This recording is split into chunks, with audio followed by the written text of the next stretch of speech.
Well, it all started with a phone call from Dick Lawrence, one of our longtime friends Bob had worked with as a campus minister. Dick was also a campus minister and had been on this march 50 years ago. And he said, Bob, I'm going back to the 50th reunion. How about you? We hadn't thought about it. And then Dick said, furthermore, I'm taking my 4 kids. And we thought, ooh, it'd be nice to match that. But, and Selma happened to be playing in town, the movie. And so I said, we must see that. I wanted to see it anyway. But I said, as we went in, there's just not going to be a way we can really go with the wheelchair dimensions that we would need to attend to.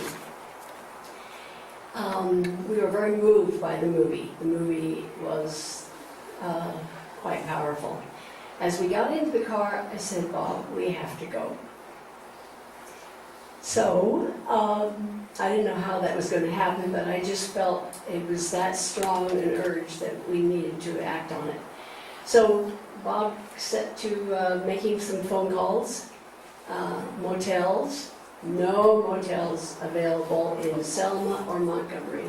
This was a month and a half ago. And I hadn't seen a thing in the paper. I hadn't seen anything on TV about it. And but then we heard that President Obama was going to be there. I thought, this is a bigger deal than just a few souls from 50 years ago coming together. So we found a little town, Prattville, outside of Montgomery. Bob did. And we also put the word out to our 4 kids to see if any or all might be available or interested. Well, 2 bit the bait. Roger and Debbie. Debbie is black, from Florida. Roger is our second son, and they were very eager. Katie, our youngest, who I was pregnant with when Bob went 50 years ago, said, we're coming. And she meant she and her 2 kids. And we thought, this is very special. The other 2 had commitments they couldn't get out of, so they sent their love and best wishes, and so we proceeded. Each way going, it was just very unusual. We were seated next to a Unitarian who was also going there, or coming back from. In my case, it was coming back from the march. She was from Chicago, Hyde Park area, and very active in the Unitarian Church. And Bob's case, we were going, and she's about to become a Unitarian minister. That was a lot of fun. One of the highlights for all of us was the Rosa Parks Museum. Rosa Parks is the one who really launched this whole effort. It was in the mid-50s, if you recall, and she decided after years and years of moving, every time a white person came on the bus and wanted to sit where she was, she'd have to move. And she thought, this doesn't seem right, doesn't seem fair. And I don't see why that is necessary. So the museum has the actual bus, a real bus that from those days, and people in them, mannequins. It was quite effective. But in her quiet, dignified way, she refused, even though she was ordered to get up and move back. She was put in jail, and what ensued after that was over a year's worth of boycott by all the blacks in the community. That was had a big effect, because it was mostly blacks who took the buses. And the buses started to feel the economic drag of that. In that museum was also a window looking into an office of Martin Luther King. And on the wall, and of course a mannequin looked just exactly like him, on the wall was a cross, and next to the cross was a large picture of Gandhi.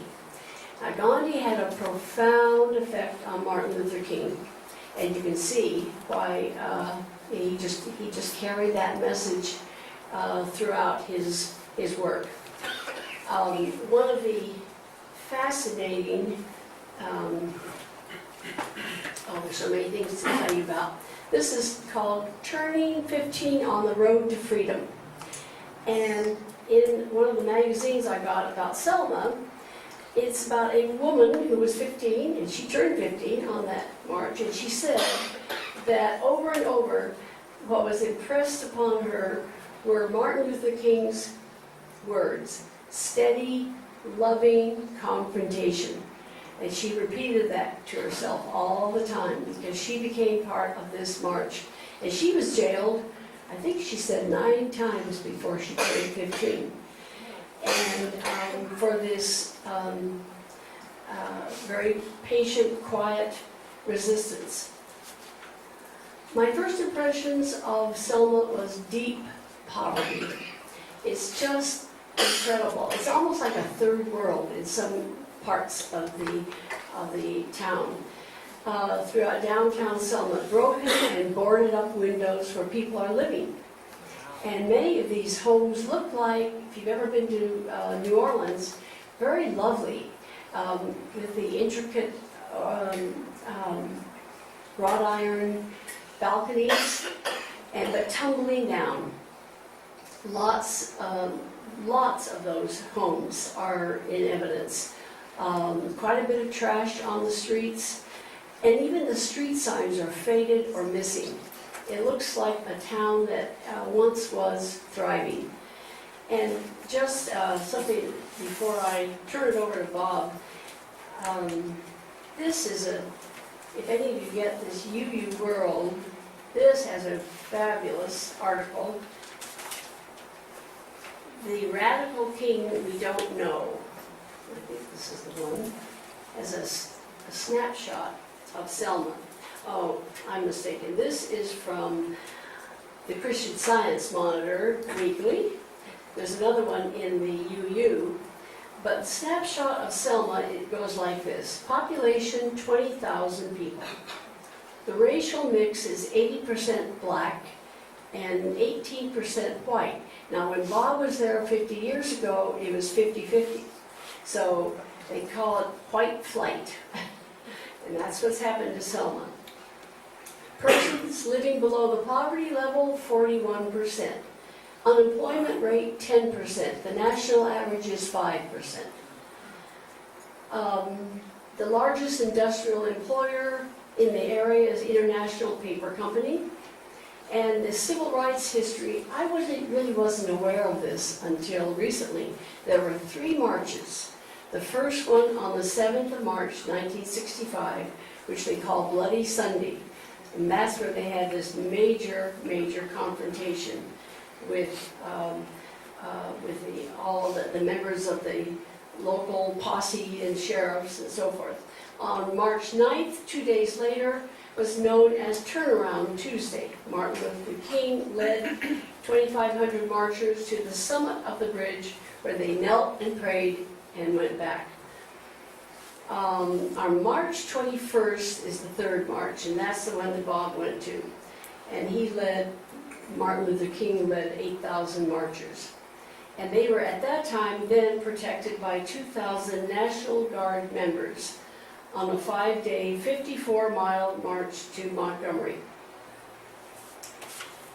I think I'm going to stop there and turn it over to Bob, and I'm going to put a picture of our family. You'll recognize some of us. It was that was frosting on the cake, as far as I'm concerned.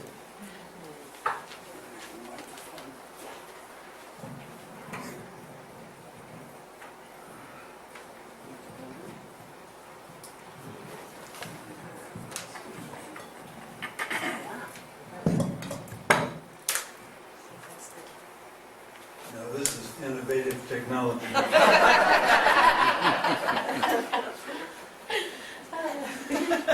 Well, I was obviously impressed.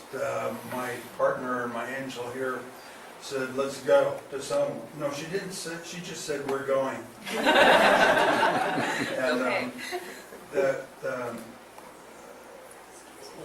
was an amazing decision on her part. It's not easy to travel with a person who is as limited as I am. But she said, let's go, and we did. And as we were able to find good connections with Southwest Airlines, just one change of plane, which is a real advantage if you're hobbling around like this. So we flew to Chicago, and in Chicago we got on a plane to Birmingham, which was the best connection on down to the Selma country.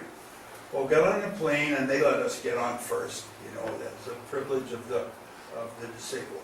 So they got a window seat, I got the middle seat. A lot of people came streaming by. And in Southwest, you just take the seat you like. After a while, a young woman sat down, and we just got introduced ourselves. She asked, that's okay? I said, sure. She sat down. And I said, well, what's your destiny today? She said, I'm on my way to Selma with 300 Unitarians. Peg and I lit up like candles, and we were so delighted to meet Leslie Mills, a young Unitarian Universalist minister who was going as a part of the staff of a huge delegation. And those folks were remembering Unitarians who played key parts in the initial events 50 years ago. First of all, after Bloody Sunday, there was a call for some ministers possibly to get down there right away, and the second march, the symbolic one, took place, and one of the persons there was James Reed, a Unitarian Universalist minister from the Boston area. That night, which was the 9th of March, Reed was downtown Selma with another minister, and they were set upon by Ku Klux Klan, terribly beaten. Reed died. Unitarian Universalist martyr to the cause. And it was that death that really elicited the call for ministers from throughout the United States to come to Selma. And the Methodists got on the phone. I was a United Methodist minister at the time, and I was studying for the doctorate up at University of Washington, and I just finished the master's, so we had a little leeway there. And April, we marched on the federal courthouse in Seattle for the same purpose. And as we went on that march, we just said that it's just, we need to do this if we can. And friends and neighbors and students and others helped and chipped in some money. Peg called the airline, got a ticket, and we had a family conference, and the family was all with us. My middle son went out in the garage and got a gold-colored construction helmet that I had used in construction one summer, brought it, said, Dad, you keep safe. But what that symbolized was that this is potentially very dangerous stuff. And I don't think of myself as being a person of great courage. That really isn't the point. But we all had some reason to be a little cautious at that point. It was scary country. And it was illegal to have a march down there by ruling in their courts. And there was no protection. The police were not your friends. And so we were, when I got on the airplane, all by myself, headed for Selma, Alabama, I was very delighted when the Northwest flight touched down in Spokane. A delegation from the University of Washington came aboard. The president of the student body, a sociology professor, and a research photographer by the name of James Barker. And I was very pleased to be in the company of like-minded friends. We traveled together then to Atlanta and down to Birmingham together, or down to Montgomery together. When we got to Montgomery, the SNCC, Student Nonviolent Coordinating Committee members were there and had transportation arranged, and they put us, the group from the Northwest, into a van driven by a black fellow. And we headed off toward Selma. And this, I've often been asked, do you have any pictures from that march? I said, no, I haven't had any pictures. But my son discovered there's a collection of 21 photos of the march on display right now in New York City, taken by James Parker, the research photographer with whom I traveled. We were in the same van, and this picture, you may not recognize this fellow, but this is the person addressing you this morning on his way 50 years ago on the way to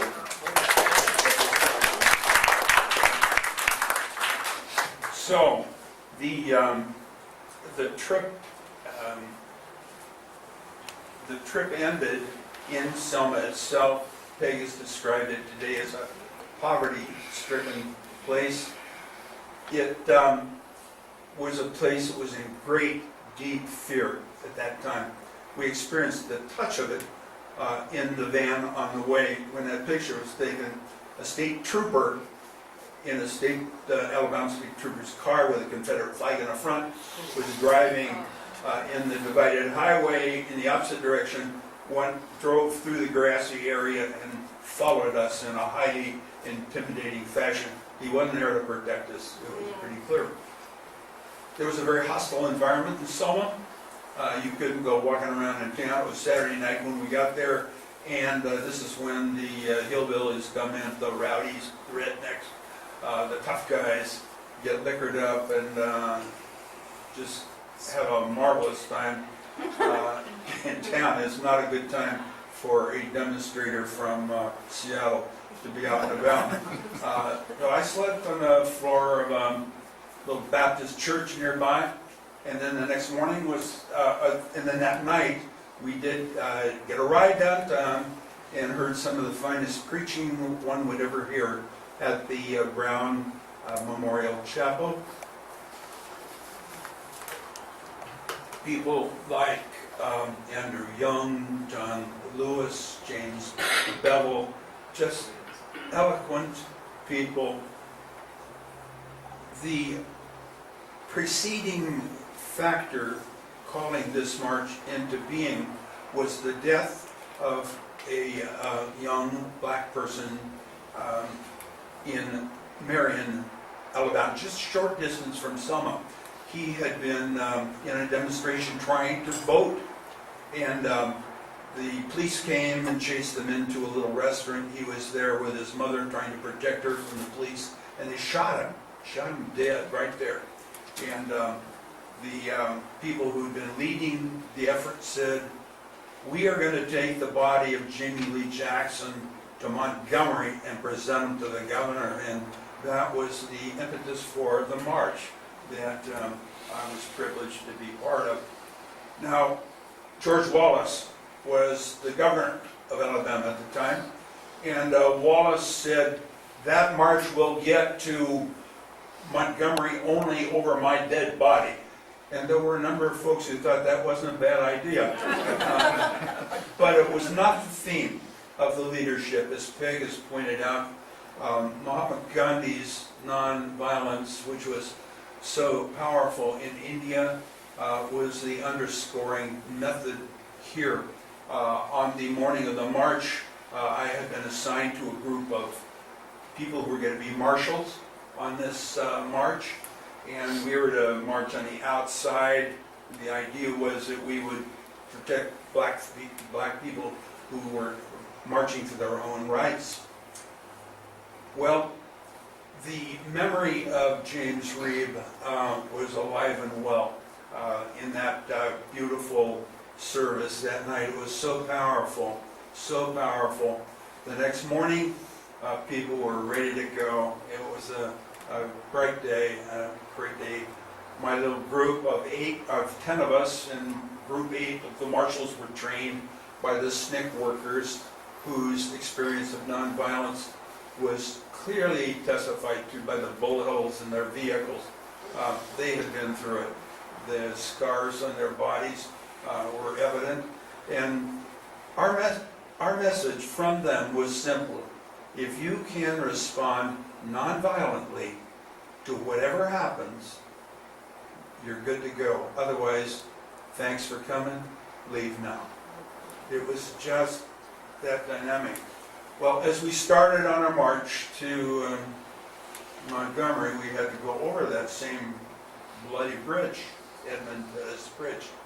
And we didn't know what was going to happen. You knew there was a tremendous amount of hostility, and you could see it along the streets of Selma as we marched 8 abreast toward the bridge.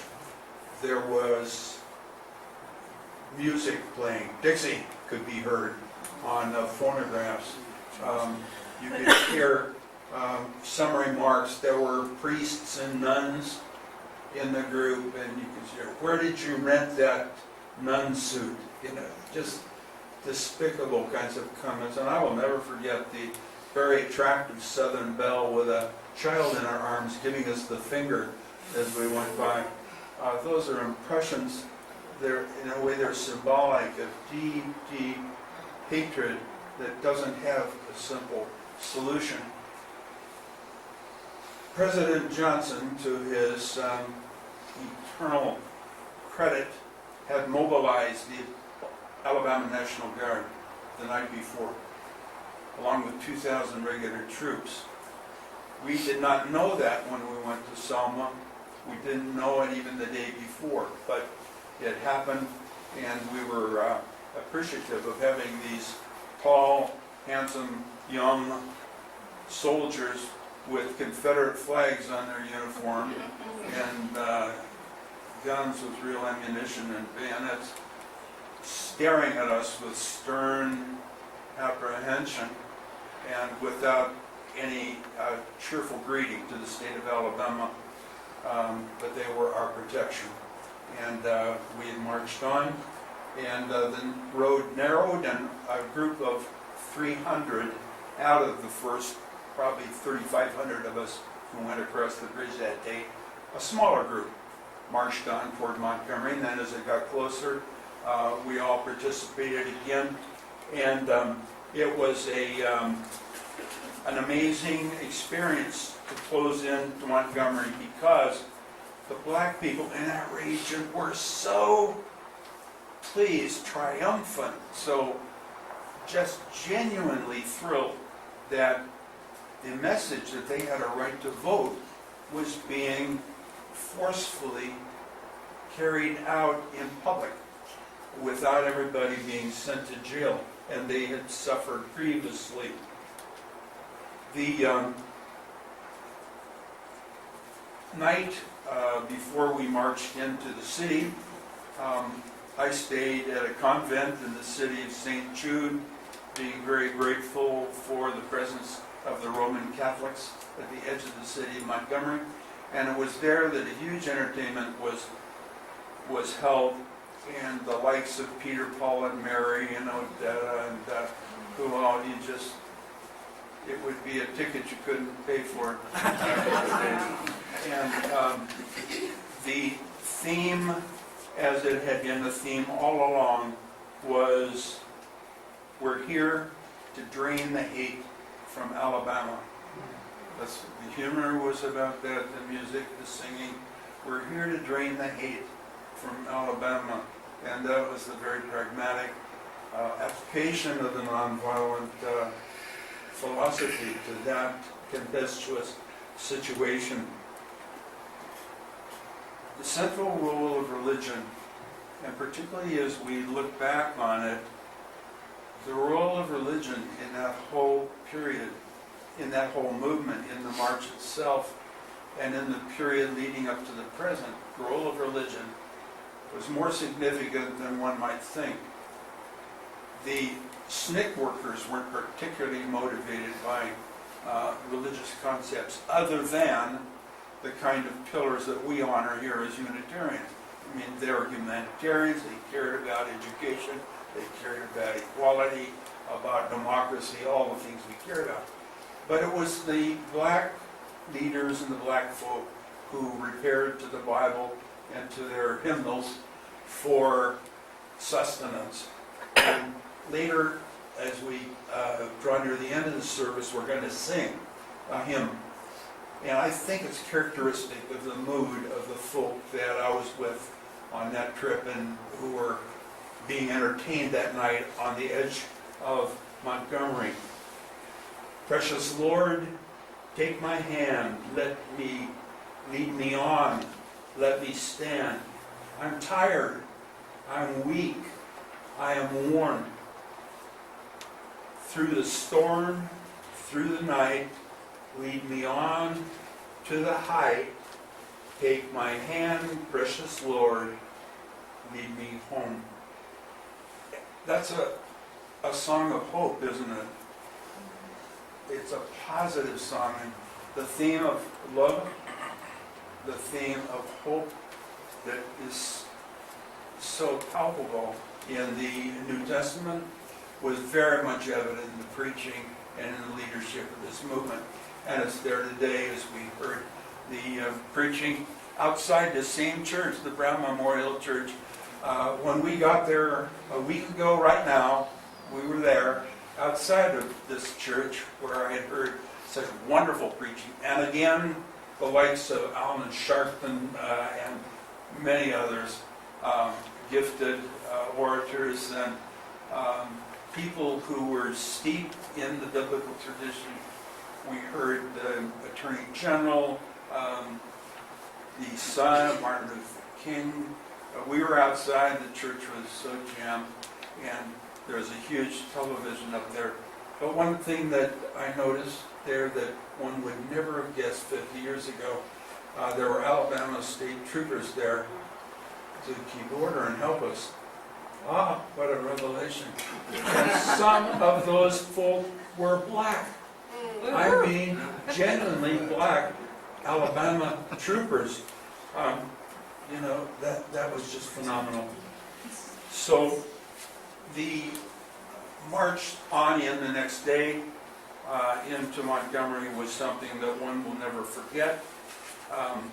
Again, great preaching. The conclusion of it, Martin Luther King himself, who as Peg pointed out, had led the Montgomery March successfully, the boycott. He had emerged as a powerful leader and had remained so until his death.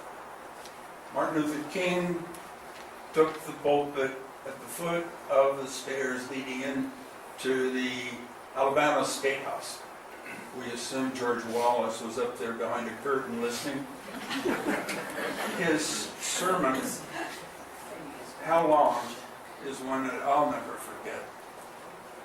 And the way that he preached was not to lure people into a confrontational mood, but it was, we are here together as patient soldiers marching on for what's right.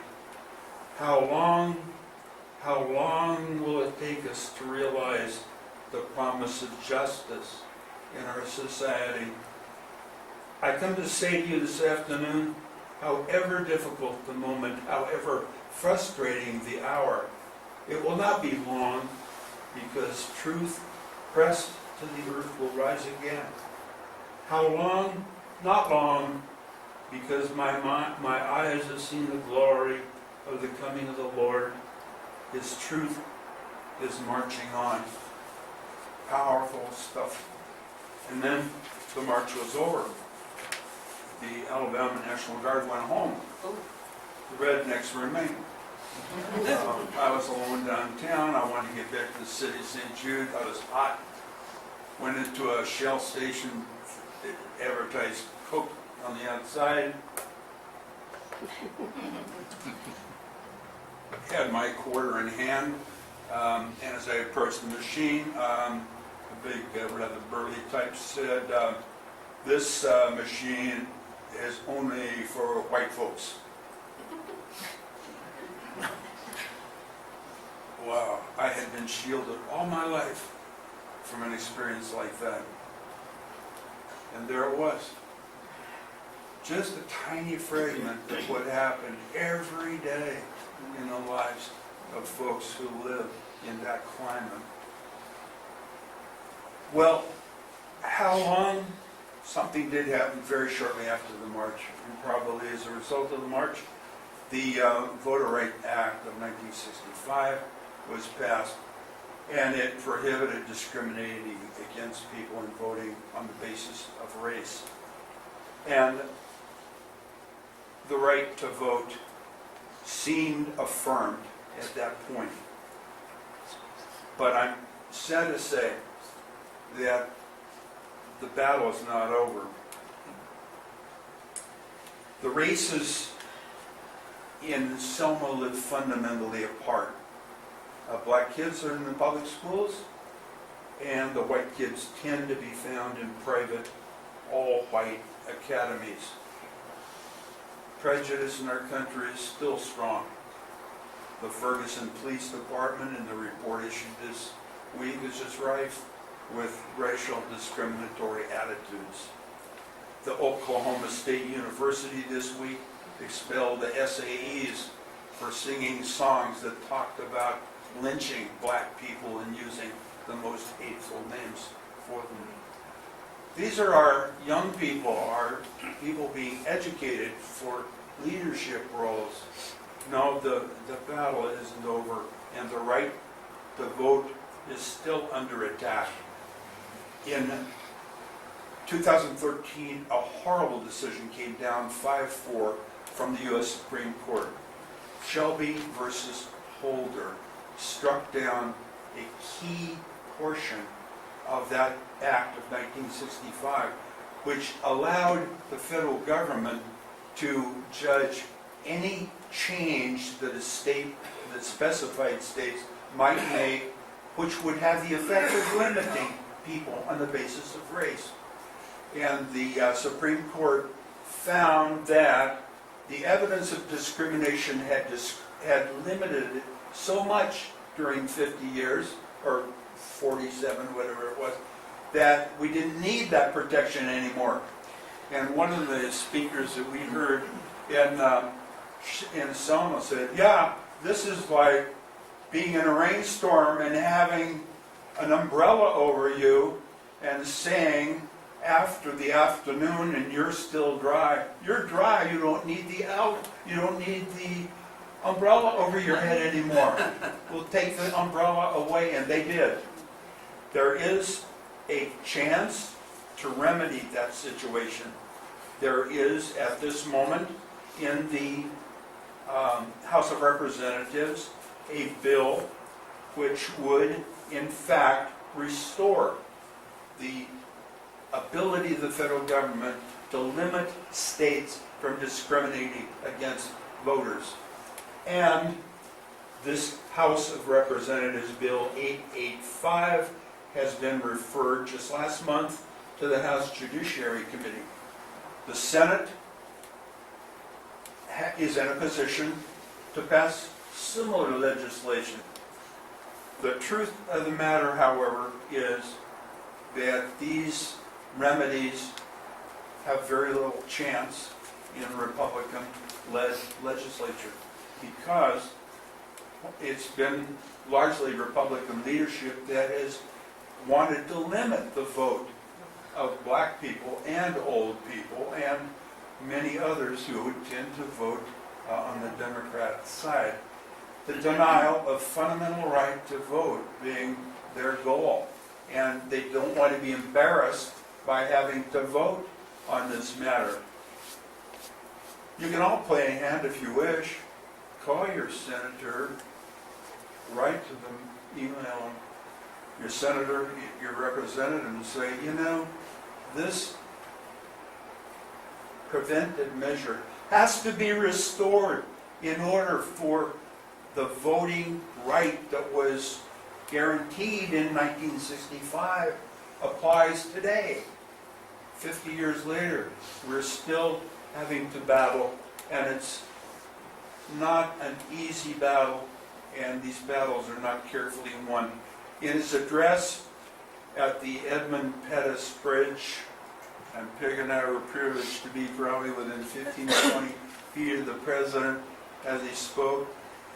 How many people were there? They estimate 100,000 people were in town that day. 100,000 people heard the president say the following: first and foremost, we have to recognize that one day's commemoration, no matter how special, is not enough.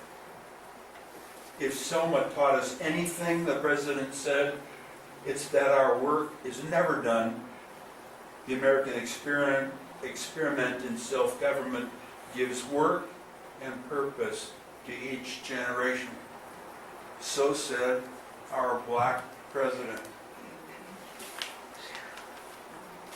And then our black Attorney General, the distinguished Eric Holder, said, the times change, the issues seem different, but the solutions are timeless and tested. Question authority and the old ways, Holder said.